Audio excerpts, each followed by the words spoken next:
Hey y'all, Zach McDonald, your real estate agent with Real Property Associates, and this is my Snohomish County real estate market update for February 2025.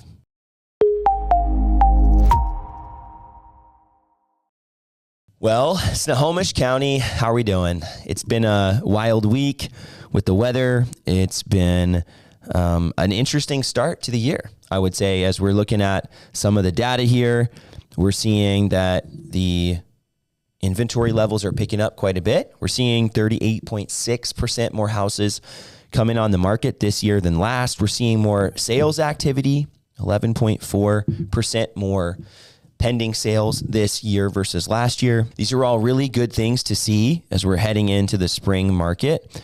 The closed sales are down 9% from last month, and that is something that I wouldn't necessarily say is any cause for panic. It does mean that December was a little bit slower last year than it was the previous year. Days on market are ticking up here, 41 versus 38.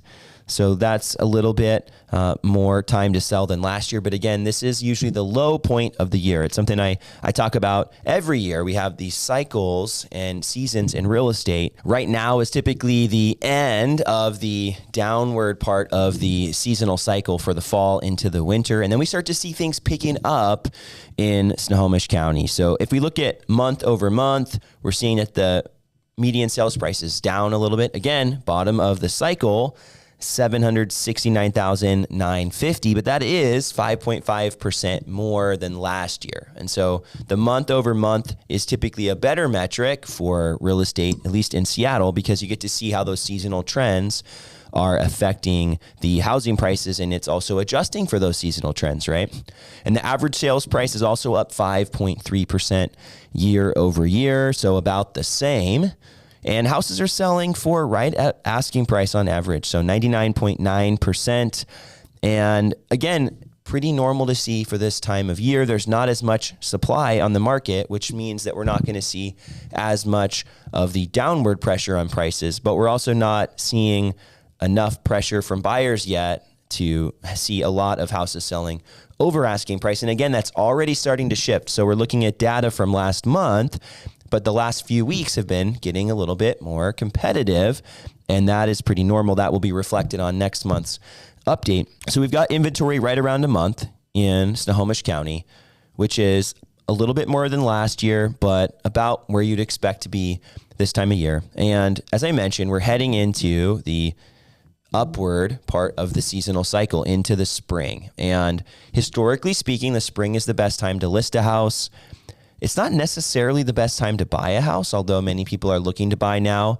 Most people that start looking around now will benefit from being ready and maybe taking an opportunity if there is one, but also being patient and waiting for the right property. And sometimes we're seeing more houses available.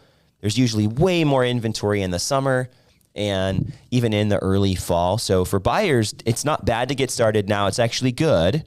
But if you end up buying at the end of the spring, early summer, even into the late summer, you might get a better price or at least have more options to choose from than right now. So sellers, this is the time where you want to maybe start getting your house ready to get on the market, having conversations with a real estate agent. I've been having quite a few of those right now with sellers. What do I need to do to get my house ready? And potentially getting your house on sooner rather than later to capitalize on the low inventory. But for buyers, this would be your time to get started with conversations as well and prepping for a purchase. Even if you're maybe thinking, hey, I'm not really needing to look for a place until October, November of next year, even if you're 6 months, 8 months out, starting now and starting having conversations, it does take 3 to 4 months, I've seen on average, for people to go from starting to think about it to completing a purchase, especially if they don't want to just rush into something right away, or what they're looking for tends to be a little bit more competitive and harder to pull off. So sellers, this is your time, right? Buyers, this is your time to get started with the search. If you have questions about your situation, I'd love to have a conversation with you, especially if you don't have a real estate agent or know someone. I'd love to be a resource for you in that way. And of course, if you want to see more content like this, please consider hitting that subscribe button.